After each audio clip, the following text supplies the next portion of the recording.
The Minister's Black Veil, a Parable. From Twice Told Tales by Nathaniel Hawthorne. Read by Bob Neufeld. The sexton stood in the porch of Milford meeting-house, pulling lustily at the bell rope. The old people of the village came stooping along the street. Children with bright faces tripped merrily beside their parents, or mimicked a graver gait in the conscious dignity of their Sunday clothes. Spruce bachelors looked sidelong at the pretty maidens, and fancied that the Sabbath sunshine made them prettier than on weekdays. When the throng had mostly streamed into the porch, the sexton began to toll the bell, keeping his eye on the Reverend Mr. Hooper's door. The first glimpse of the clergyman's figure was the signal for the bell to cease its summons. "But what has good Parson Hooper got upon his face?" cried the sexton, in astonishment. All within hearing immediately turned about, and beheld the semblance of Mr. Hooper pacing slowly his meditative way toward the meeting-house. With one accord they started, expressing more wonder than if some strange minister were coming to dust the cushions of Mr. Hooper's pulpit. "Are you sure it is our parson?" inquired Goodman Gray of the sexton. "Of a certainty it is good Mr. Hooper," replied the sexton. "He was to have exchanged pulpits with Parson Shute of Westbury, but Parson Shute sent to excuse himself yesterday, being to preach a funeral sermon." The cause of so much amazement may appear sufficiently slight. Mr. Hooper, a gentlemanly person of about 30, though still a bachelor, was dressed with due clerical neatness, as if a careful wife had starched his band and brushed the weekly dust from his Sunday's garb. There was but one thing remarkable in his appearance. Swathed about his forehead and hanging down over his face, so low as to be shaken by his breath, Mr. Hooper had on a black veil. On a nearer view, it seemed to consist of 2 folds of crape, which entirely concealed his features, except the mouth and chin, but probably did not intercept his sight further than to give a darkened aspect to all living and inanimate things. With this gloomy shade before him, good Mr. Hooper walked onward at a slow and quiet pace, stooping somewhat and looking on the ground, as is customary with abstracted men, yet nodding kindly to those of his parishioners who still waited on the meeting-house steps. But so wonder-struck were they, that his greeting hardly met with a return. "I can't really feel as if good Mr. Hooper's face was behind that piece of crape," said the sexton. "Well, I don't like it," muttered an old woman as she hobbled into the meeting-house. "He has changed himself into something awful only by hiding his face." "Our parson has gone mad," cried Goodman Gray, following him across the threshold. A rumor of some unaccountable phenomenon had preceded Mr. Hooper into the meeting-house, and set all the congregation astir. Few could refrain from twisting their heads toward the door. Many stood upright and turned directly about, while several little boys clambered upon the seats and came down again with a terrible racket.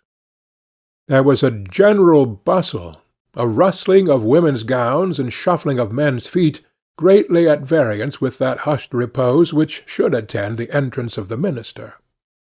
But Mr. Hooper appeared not to notice the perturbation of his people.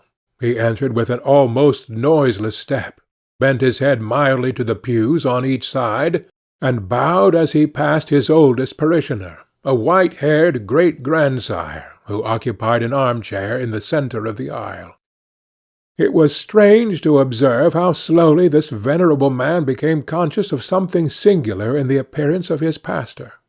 He seemed not fully to partake of the prevailing wonder till Mr. Hooper had ascended the stairs and showed himself in the pulpit, face to face with his congregation, except for the black veil.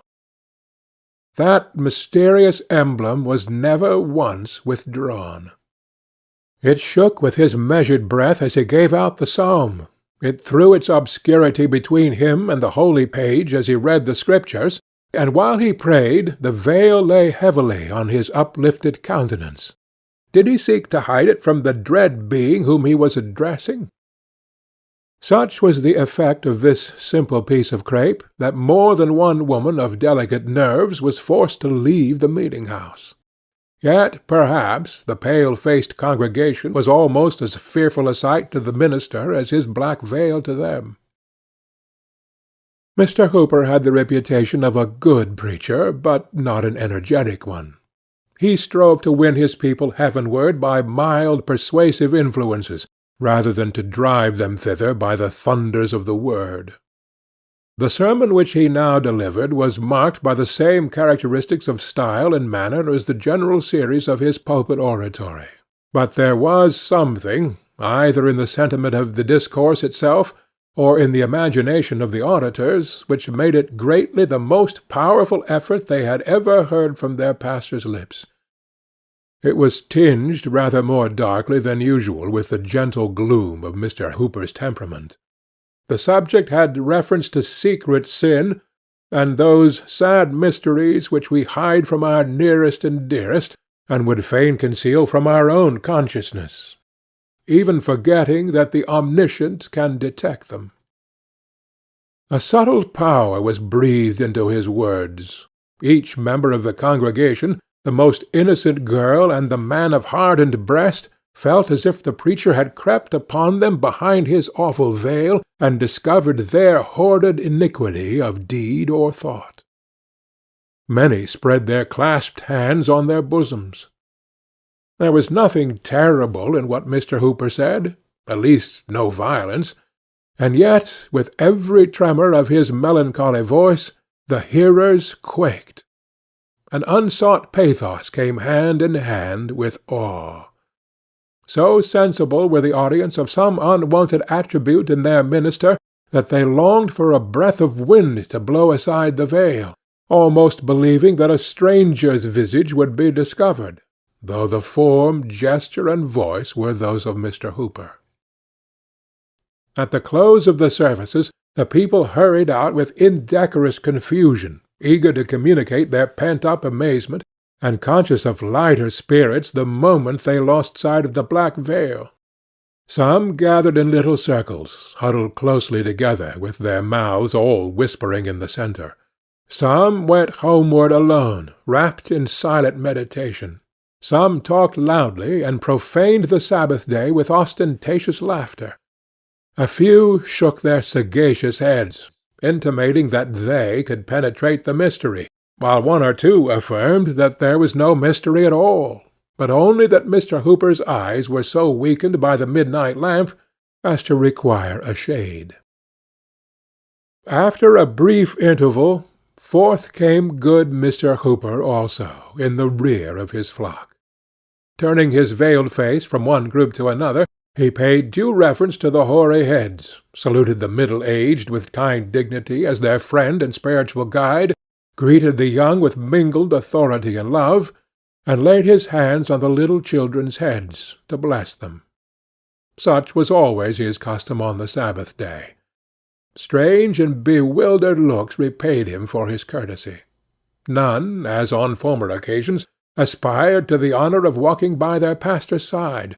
Old Squire Saunders, doubtless by an accidental lapse of memory, neglected to invite Mr. Hooper to his table, where the good clergyman had been wont to bless the food almost every Sunday since his settlement. He returned, therefore, to the parsonage, and at the moment of closing the door was observed to look back upon the people, all of whom had their eyes fixed upon the minister. A sad smile gleamed faintly from beneath the black veil and flickered about his mouth, glimmering as he disappeared. "How strange," said a lady, "that a simple black veil, such as any woman might wear on her bonnet, should become such a terrible thing on Mr. Hooper's face." "Something must surely be amiss with Mr. Hooper's intellect," observed her husband, the physician of the village. "But the strangest part of the affair is the effect of this vagary even on a sober-minded man like myself. The black veil, though it covers only our pastor's face, throws its influence over his whole person, and makes him ghost-like from head to foot. Do you not feel it so?" "Truly do I," replied the lady. and I would not be alone with him for the world. I wonder he is not afraid to be alone with himself." "Men sometimes are so," said her husband. The afternoon service was attended with similar circumstances. At its conclusion, the bell tolled for a funeral of a young lady. The relatives and friends were assembled in the house, and the more distant acquaintances stood about the door, speaking of the good qualities of the deceased, when their talk was interrupted by the appearance of Mr. Hooper, still covered with his black veil. It was now an appropriate emblem. The clergyman stepped into the room where the corpse was laid, and bent over the coffin to take a last farewell of his deceased parishioner. As he stooped, the veil hung straight down from his forehead, so that, if her eyelids had not been closed forever, the dead maiden might have seen his face. Could Mr. Hooper be fearful of her glance, that he so hastily caught back the black veil? A person who watched the interview between the dead and living scrupled not to affirm that at the instant when the clergyman's features were disclosed, the corpse had slightly shuddered, rustling the shroud and muslin cap, though the countenance retained the composure of death. A superstitious old woman was the only witness of this prodigy. From the coffin Mr. Hooper passed into the chamber of the mourners, and thence to the head of the staircase, to make the funeral prayer. It was a tender and heart-dissolving prayer, full of sorrow, yet so imbued with celestial hopes that the music of a heavenly harp swept by the fingers of the dead seemed faintly to be heard among the saddest accents of the minister. The people trembled, though they but darkly understood him, when he prayed that they and himself and all of mortal race might be ready, as he trusted this young maiden had been, for the dreadful hour that should snatch the veil from their faces. The bearers went heavily forth, and the mourners followed, saddening all the street, with the dead before them, and Mr. Hooper in his black veil behind. "Why do you look back?" said one in the procession to his partner. "I had a fancy," replied she, "that the minister and the maiden's spirit were walking hand in hand." "And so had I at the same moment," said the other. That night the handsomest couple in Milford village were to be joined in wedlock. Though reckoned a melancholy man, Mr. Hooper had a placid cheerfulness for such occasions which often excited a sympathetic smile where livelier merriment would have been thrown away. There was no quality of his disposition which made him more beloved than this.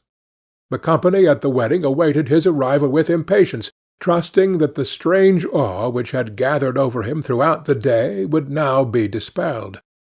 But such was not the result. When Mr. Hooper came, the first thing that their eyes rested on was the same horrible black veil which had added deeper gloom to the funeral, and could portend nothing but evil to the wedding. Such was its immediate effect on the guests that a cloud seemed to have rolled duskily from beneath the black crape and dimmed the light of the candles. The bridal pair stood up before the minister, but the bride's cold fingers quivered in the tremulous hand of the bridegroom, and her death-like paleness caused a whisper that the maiden who had been buried a few hours before was come from her grave to be married. If ever another wedding were so dismal, it was that famous one where they tolled the wedding knell.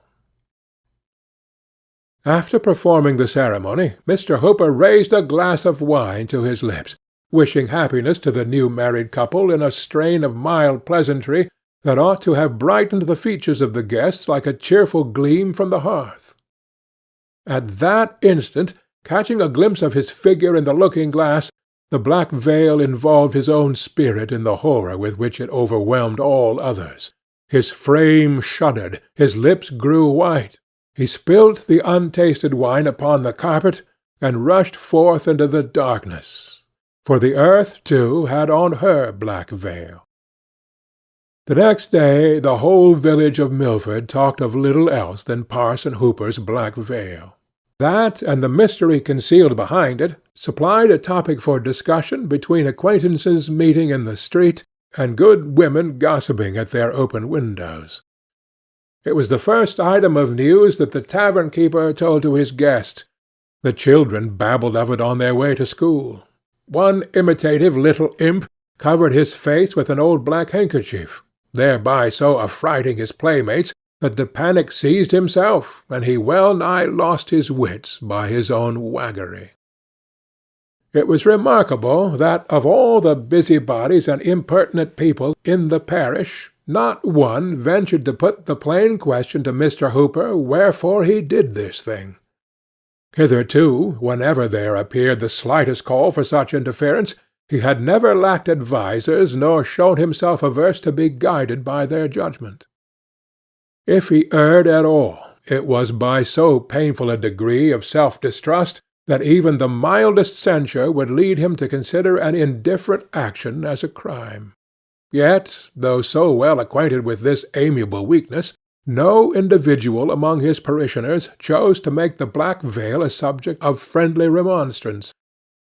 There was a feeling of dread, neither plainly confessed nor carefully concealed, which caused each to shift the responsibility upon another, till at length it was found expedient to send a deputation of the church in order to deal with Mr. Hooper about the mystery before it grew into a scandal. Never did an embassy so ill discharge its duties. The minister received them with friendly courtesy, but became silent after they were seated, leaving to his visitors the whole burden of introducing their important business. The topic, it might be supposed, was obvious enough. There was the black veil swathed round Mr. Hooper's forehead and concealing every feature above his placid mouth, on which, at times, they could perceive the glimmering of a melancholy smile. But that piece of crape, to their imagination, seemed to hang down before his heart, the symbol of a faithful secret between him and them. Were the veil but cast aside, they might speak freely of it, but not till then. Thus they sat a considerable time speechless, confused, and shrinking uneasily from Mr. Hooper's eye, which they felt to be fixed upon them with an invisible glance. Finally, the deputies returned abashed to their constituents, pronouncing the matter too weighty to be handled except by a council of the churches, if, indeed, it might not require a general synod. But there was one person in the village unappalled by the awe with which the black veil had impressed all besides herself. When the deputies returned without an explanation, nor even venturing to demand one, she, with the calm energy of her character, determined to chase away the strange cloud that appeared to be settling round Mr. Hooper every moment more darkly than before. As his plighted wife, it should be her privilege to know what the black veil concealed. At the minister's first visit, therefore, she entered upon the subject with a direct simplicity which made the task easier both for him and her. After he had seated himself, she fixed her eyes steadfastly upon the veil, but could discern nothing of the dreadful gloom that had so overawed the multitude. It was but a double fold of crape hanging down from his forehead to his mouth, and slightly stirring with his breath. "No," said she aloud and smiling, "there is nothing terrible in this piece of crape, except that it hides a face which I am always glad to look upon. Come, good sir, let the sun shine from behind the cloud. First lay aside your black veil, then tell me why you put it on." Mr. Hooper's smile glimmered faintly. "There is an hour to come," said he, "when all of us shall cast aside our veils. Take it not amiss, beloved friend, if I wear this piece of crape till then." "Your words are a mystery too," returned the young lady. "Take away the veil from them at least." "Elizabeth, I will," said he, "so far as my vow may suffer me. Know, then, this veil is a type and a symbol, and I am bound to wear it ever, both in light and darkness, in solitude and before the gaze of multitudes, and as with strangers, so with my familiar friends. No mortal eye will see it withdrawn. This dismal shade must separate me from the world. Even you, Elizabeth, can never come behind it. What grievous affliction hath befallen you, she earnestly inquired, that you should thus darken your eyes for ever? If it be a sign of mourning, replied Mr. Hooper, I, perhaps, like most other mortals, have sorrows dark enough to be typified by a black veil. But what if the world will not believe that it is the type of an innocent sorrow? Urged Elizabeth. Beloved and respected as you are, there may be whispers that you hide your face upon the consciousness of secret sin. For the sake of your holy office, do away the scandal. The colour rose into her cheeks as she intimated the nature of the rumours that were already abroad in the village. But Mr. Hooper's mildness did not forsake him. He even smiled again, that same sad smile which always appeared like a faint glimmering of light proceeding from the obscurity beneath the veil. If I hide my face for sorrow, there is cause enough, he merely replied, and if I cover it for secret sin, what mortal might not do the same?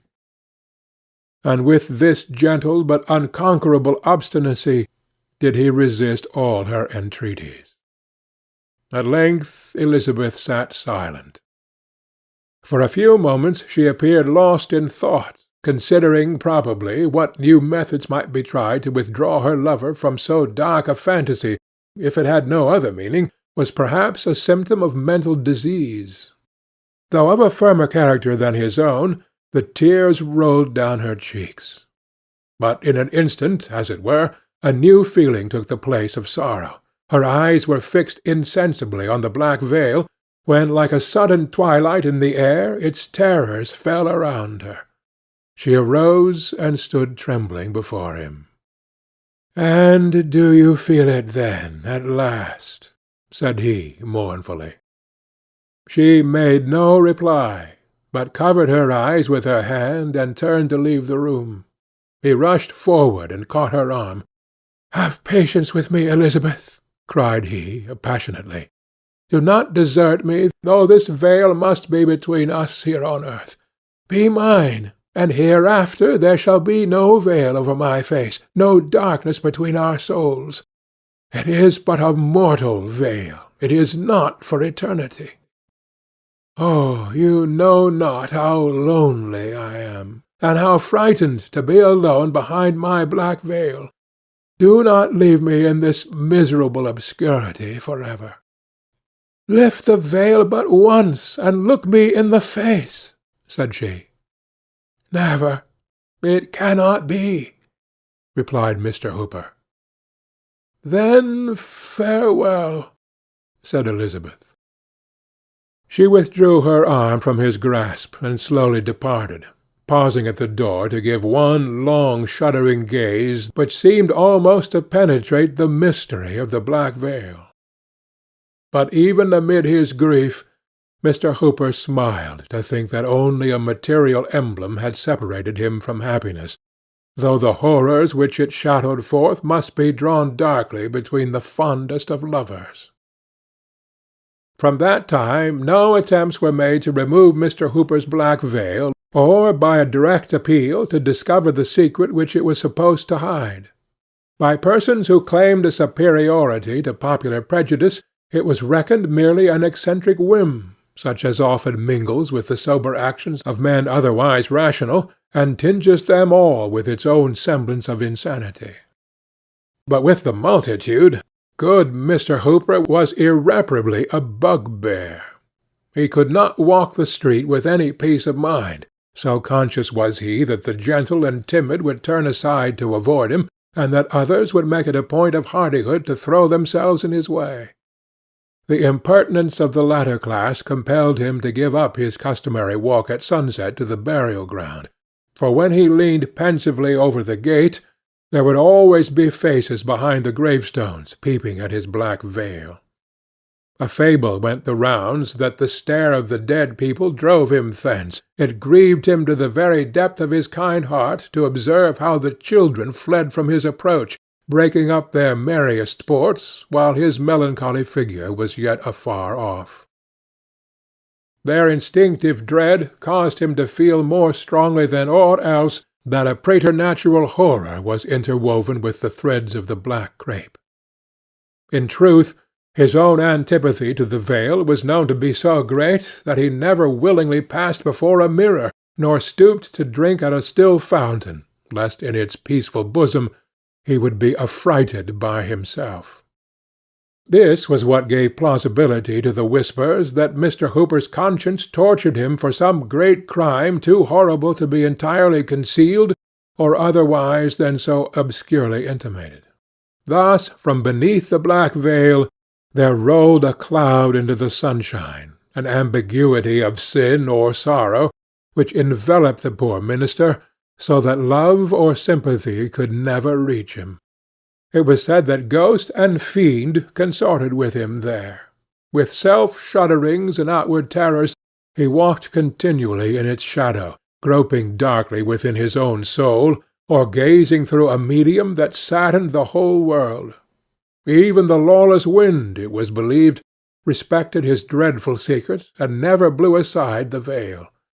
But still good Mr. Hooper sadly smiled at the pale visages of the worldly throng as he passed by.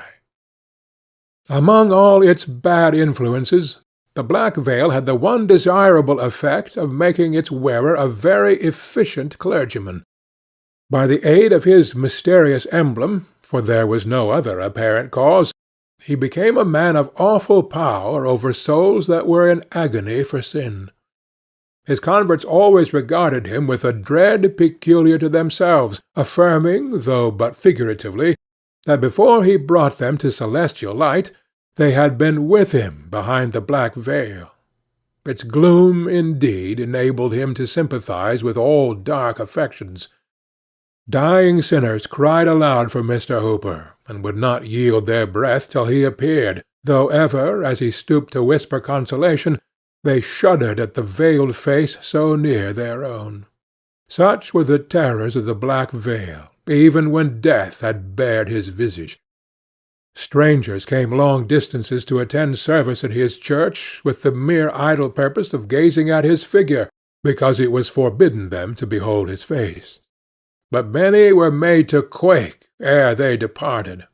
Once, during Governor Belcher's administration, Mr. Hooper was appointed to preach the election sermon. Covered with his black veil, he stood before the chief magistrate, the council, and the representatives, and wrought so deep an impression that the legislative measures of that year were characterized by all the gloom and piety of our earliest ancestral sway. In this manner Mr. Hooper spent a long life, irreproachable in outward act, yet shrouded in dismal suspicions. Kind and loving, though unloved and dimly feared, a man apart from men, shunned in their health and joy, but ever summoned to their aid in mortal anguish. As years wore on, shedding their snows above his sable veil, he acquired a name throughout the New England churches, and they called him Father Hooper. Nearly all his parishioners, who were of mature age when he was settled, had been borne away by many a funeral. He had one congregation in the church, and a more crowded one in the churchyard. And having wrought so late into the evening, and done his work so well, it was now good Father Hooper's turn to rest. Several persons were visible by the shaded candlelight in the death-chamber of the old clergyman. Natural connections he had none, but there was the decorously grave though unmoved physician, seeking only to mitigate the last pangs of the patient whom he could not save. There were the deacons and other eminently pious members of his church. There also was the Reverend Mr. Clark of Westbury, a young and zealous divine who had ridden in haste to pray by the bedside of the expiring minister. There was the nurse, no hired handmaiden of death, but one whose calm affection had endured thus long in secrecy, in solitude, amid the chill of age, and would not perish even at the dying hour. Who but Elizabeth? And there lay the hoary head of good Father Hooper upon the death-pillow, with the black veil still swathed about his brow and reaching down over his face, so that each more difficult gasp of his faint breath caused it to stir. All through life that piece of crape had hung between him and the world. It had separated him from cheerful brotherhood and women's love, and kept him in that saddest of all prisons, his own heart. And still it lay upon his face, as if to deepen the gloom of his darksome chamber, and shade him from the sunshine of eternity. For some time previous his mind had been confused, wavering doubtfully between the past and the present, and hovering forward, as it were, at intervals into the indistinctness of the world to come. There had been feverish turns which tossed him from side to side, and wore away what little strength he had. But in his most convulsive struggles, and in the wildest vagaries of his intellect, when no other thought retained its sober influence, he still showed an awful solicitude lest the black veil should slip aside. Even if his bewildered soul could have forgotten, there was a faithful woman at his pillow, who, with averted eyes, would have covered that aged face which she had last beheld in the comeliness of manhood. At length the death-stricken old man lay quietly in the torpor of mental and bodily exhaustion, with an imperceptible pulse and breath that grew fainter and fainter, except when a long, deep, and irregular inspiration seemed to prelude the flight of his spirit. The minister of Westbury approached the bedside. "Venerable Father Hooper," said he, "the moment of your release is at hand. Are you ready for the lifting of the veil that shuts in time from eternity?" Father Hooper at first replied merely by a feeble motion of his head. Then, apprehensive perhaps that his meaning might be doubtful, he exerted himself to speak. "Yea," said he in faint accents, "my soul hath a patient weariness until that veil be lifted." "And it is fitting," resumed the Reverend Mr. Clark, "that a man so given to prayer, of such a blameless example, holy in deed and thought, so far as mortal judgment may pronounce, is it fitting that a father in the church should leave a shadow on his memory that may seem to blacken a life so pure? I pray you, my venerable brother, let not this thing be. Suffer us to be gladdened by your triumphant aspect as you go to your reward. Before the veil of eternity be lifted, let me cast aside this black veil from your face." And thus speaking, the Reverend Mr. Clark bent forward to reveal the mystery of so many years. But, exerting a sudden energy that made all the beholders stand aghast, Father Hooper snatched both his hands from beneath the bedclothes and pressed them strongly on the black veil, resolute to struggle if the minister of Westbury would contend with a dying man. "Never!" cried the veiled clergyman. "On earth, never!" "Dark old man!" exclaimed the affrighted minister. "With what horrible crime upon your soul are you now passing to the judgment?" Father Hooper's breath heaved. It rattled in his throat. But, with a mighty effort grasping forward with his hands, he caught hold of life, and held it back till he should speak.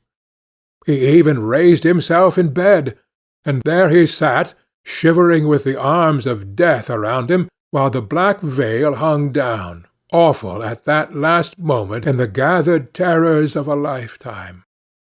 And yet the faint sad smile so often there now seemed to glimmer from its obscurity and linger on Father Hooper's lips.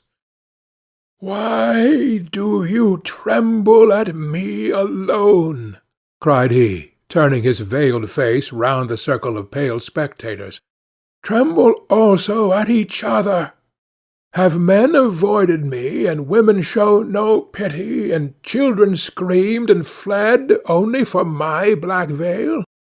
What but the mystery which it obscurely typifies has made this piece of crape so awful?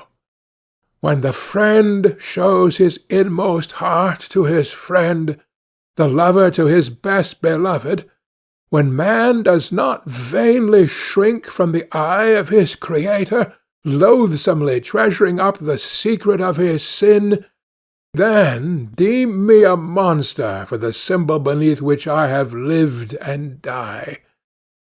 I look around me, and lo, on every visage a black veil.